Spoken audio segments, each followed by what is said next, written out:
Dans cette vidéo, nous allons apprendre à additionner ou sommer deux vecteurs. Regardez ce que je vous ai mis au tableau. Je vous ai représenté ici un vecteur U et puis un vecteur V. Alors la question, c'est de savoir comment fait-on pour additionner deux vecteurs.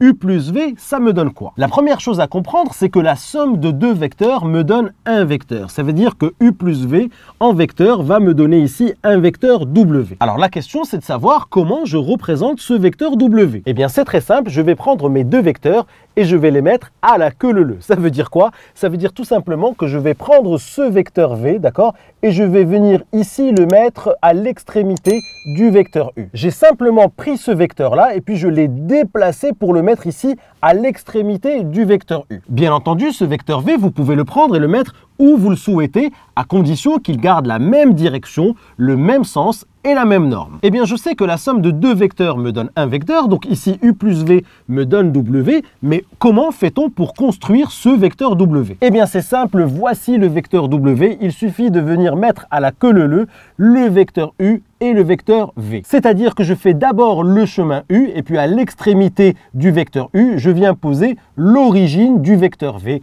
et j'obtiens donc ici U plus V, ce qui va me donner ici le vecteur W. Alors maintenant, je vais me demander, est-ce que la somme entre deux vecteurs est commutative? Ça veut dire quoi commutative? Ça veut dire, est-ce que si je fais U plus V, est-ce que c'est la même chose que V plus U? Eh bien, pour cela, ce que je vais faire, c'est que je vais commencer d'abord par le vecteur V et je vais prendre le vecteur U ici, puis je vais le mettre ici à l'extrémité du vecteur V. Voici donc ce que j'obtiens. Je prends le vecteur U et je le déplace ici pour le mettre à l'extrémité du vecteur V. Bien entendu, ce vecteur-là et ce vecteur-là sont parfaitement égaux puisqu'ils ont la même direction, ils sont portés par des droites qui sont parallèles, ils ont le même sens et puis ils ont la même norme. Donc finalement, un vecteur, vous savez que je peux le déplacer n'importe où à condition qu'il garde la même direction, le même sens et la même norme. Et regardez ce que j'obtiens par construction géométrique. Eh bien, le vecteur V plus le vecteur U, vous voyez, je les ai mis ici à la queue leu-leu, eh bien ça me donne ce vecteur que j'ai représenté en vert. Et on remarque que ce vecteur-là, eh bien il est parfaitement égal à celui-ci. Pourquoi? Puisqu'ils ont la même direction, ce sont ici des droites qui vont être parallèles, ils ont le même sens, vous voyez, ils ont le même sens, et puis cette distance-là est égale à cette distance-là. Ça veut dire que ce que j'ai représenté ici n'est rien d'autre que le vecteur W. Donc qu'on fasse U plus V ou V plus U, eh bien on obtient le même vecteur qui est le vecteur W. Alors évidemment, quand on sait sommer deux vecteurs, eh bien on peut sommer 3, 4, 5, 6 vecteurs, autant de vecteurs qu'on le souhaite. Regardez ce que je vous donne ici comme exemple. Je vous donne ici le point A et le point B et je vous donne ici le vecteur AB d'origine A et d'extrémité B. Ici, pareil, nous avons ici le vecteur EF, d'origine le point E, d'extrémité le point F. Et pareil ici, j'ai le vecteur CD, d'origine le point C et d'extrémité le point D. Alors, je vous demande ici de construire le vecteur AB plus EF plus CD d'origine G. Alors, je sais que la somme de deux vecteurs ou de trois vecteurs, eh bien, ça va me donner un vecteur. Donc, AB plus CD, eh bien, ceci est un vecteur. Ceci est un vecteur. Et ici, je vous demande de construire le vecteur AB plus EF plus CD, mais d'origine G. C'est-à-dire que je vais simplement partir du point G et puis je vais faire d'abord le chemin AB. Je vais d'abord faire le chemin AB. Je vais ensuite prendre le vecteur EF et je vais venir le mettre ici à l'extrémité du vecteur AB. Et ensuite, je vais venir prendre le vecteur CD et puis je vais le mettre à l'extrémité du vecteur EF. Donc le vecteur AB plus EF plus CD, eh bien je démarre ici, je fais le chemin AB suivi du chemin EF suivi du chemin CD. Donc ce vecteur-là qui est la somme de ces trois vecteurs, eh bien c'est celui-ci. Donc ce vecteur-là, eh bien si vous voulez, je peux lui donner un nom, je peux dire que c'est le vecteur W. Et ce vecteur-là, eh bien le vecteur W, eh bien ce vecteur W, ce n'est rien d'autre que AB plus EF plus CD. Regardez, AB plus EF plus CD, je les ai mis à la queue leu-leu et ça m'a donné ce vecteur-là que je peux appeler le vecteur W. Alors ce point-là, je peux lui donner un nom, je peux l'appeler par exemple le point H et ce vecteur W maintenant, eh bien je peux lui donner un autre nom, je peux dire que c'est le vecteur GH. Donc je peux dire ici que le vecteur GH est égal au vecteur AB plus EF plus CD.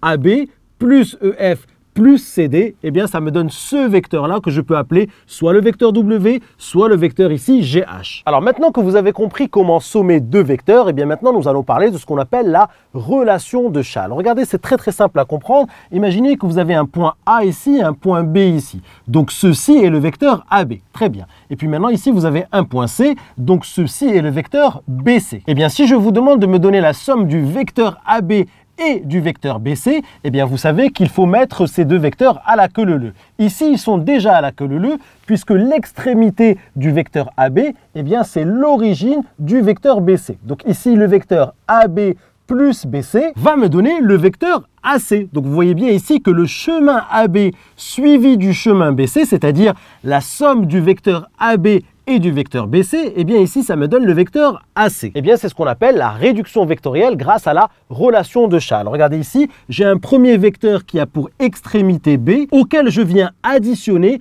un autre vecteur dont l'origine c'est le point B. D'accord? Donc ici j'ai AB plus BC. Donc ici, l'extrémité de ce vecteur-là, eh bien, c'est l'origine de ce vecteur-là. Et je vois ici que ça me donne le vecteur AC. Donc quand on a ici AB plus BC, d'accord, eh bien, c'est comme si on faisait disparaître ce point B et on obtient directement le vecteur AC. Alors nous allons maintenant apprendre à réduire une somme vectorielle en utilisant la relation de Chasles quand cela est possible. Regardez ce que je vous propose ici. Regardez, vous avez CF plus FB. Est-ce qu'ici, je peux utiliser la relation de Chasles? Eh bien oui, pourquoi? Eh bien parce que l'extrémité de ce vecteur-là, eh bien c'est l'origine de l'autre vecteur. Donc ici, vous avez vu que je suis dans le cas que je vous ai expliqué dans le cours, CF plus FB, eh bien je peux tout simplement écrire que c'est tout simplement le vecteur CB. D'accord? Ici, c'est égal au vecteur CB. Donc là, c'est très facile. Quand vous avez ici CF plus FB, quand vous avez l'extrémité du premier vecteur qui est le même que l'origine du deuxième vecteur, eh bien je peux réduire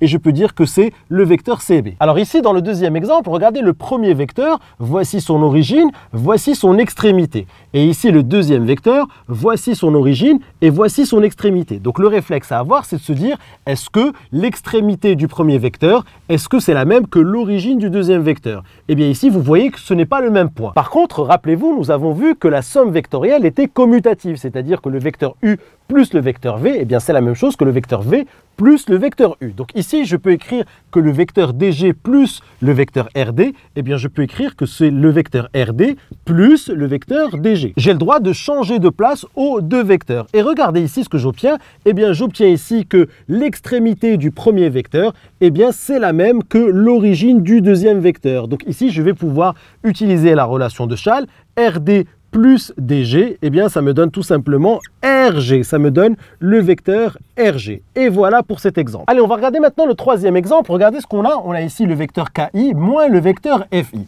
Or, je sais que dans la relation de Chasles, il me faut toujours une somme vectorielle. Il me faut un signe plus. Il me faut un vecteur plus un autre vecteur. Donc là, c'est très simple. Regardez, le vecteur moins FI, c'est ce qu'on appelle l'opposé du vecteur FI. Ça, je vous l'ai déjà expliqué dans une vidéo précédente. Donc, l'opposé du vecteur FI, c'est ce que j'appelle le vecteur moins FI. Eh bien, moins FI, je sais que c'est égal à plus IF, d'accord? Le vecteur moins FI, eh bien, c'est le vecteur IF. Donc là, qu'est-ce que je vais pouvoir faire? Eh bien, je vais pouvoir remplacer moins FI par plus IF, Donc, regardez ce que j'ai ici. J'ai KI plus IF. Alors ici, est-ce que je peux utiliser la relation de Chasles pour réduire cette somme vectorielle? Eh bien oui, parce que l'extrémité du premier vecteur, eh bien c'est l'origine du deuxième vecteur. Vous voyez ici, KI plus IF, eh bien là, ça va me donner tout simplement le vecteur KF. Donc ici, ça va me donner le vecteur KF. Alors quatrième exemple, j'ai ici le vecteur SI plus le vecteur IS. À votre avis, est-ce que je peux réduire vectoriellement cette somme en utilisant la relation de Chasles? Eh bien oui, pourquoi? Eh bien parce que l'extrémité du premier vecteur, eh bien c'est l'origine du deuxième vecteur. Donc ici, je peux très bien utiliser la relation de Chasles. Et qu'est-ce que je vais obtenir? Eh bien, je vais obtenir le vecteur SS. Le vecteur SS. Qu'est-ce que ça vous rappelle, le vecteur SS? Eh bien, on a dit qu'un vecteur, en fait, c'était un chemin. D'accord? Eh bien, ça, c'est comme si je partais du point S et j'allais au point S. Donc si je pars du point S et je vais au point S, eh bien c'est finalement comme si je ne m'étais pas déplacé. Eh bien ceci, c'est ce qu'on appelle le vecteur nul. C'est ce que j'appelle le vecteur nul. Très bien, nous allons maintenant attaquer le dernier exemple. Regardez ici, j'ai le vecteur AR plus le vecteur AT. Alors je me dis, est-ce que je peux réduire cette somme vectorielle en utilisant la relation de Chasles? Eh bien, qu'est-ce que je regarde? Je regarde, est-ce que l'extrémité du premier vecteur, est-ce que c'est l'origine du deuxième vecteur? Eh bien non, je vois ici que ce n'est pas le cas. Donc là, déjà, je sais que je ne vais pas pouvoir utiliser la relation de Chasles. Alors je me dis peut-être que si j'écris cette somme-là d'une autre manière, c'est-à-dire si j'utilise la commutativité entre les vecteurs, peut-être que ça va marcher. Alors j'essaye, je me dis ok, eh bien AR plus AT, c'est la même chose que AT plus AR. C'est AT plus AR. Est-ce qu'ici, je peux utiliser la relation de Chasles? Regardez, l'extrémité de ce premier vecteur, est-ce que c'est la même que l'origine du deuxième vecteur? Eh bien ici, je vois que non. Donc du coup, même en changeant les vecteurs de place, je vois bien que je ne peux pas utiliser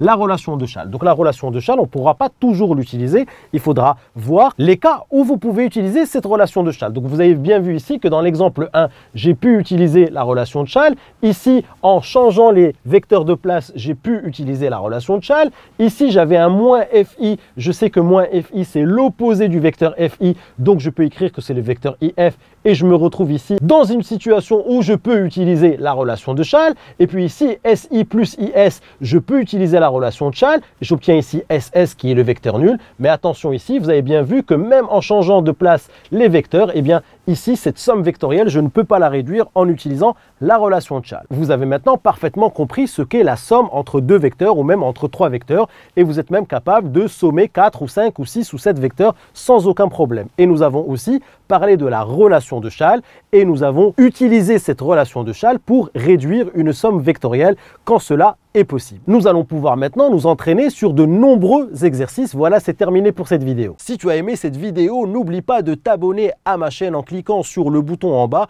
Tu seras averti à chaque fois que je vais poster une nouvelle vidéo.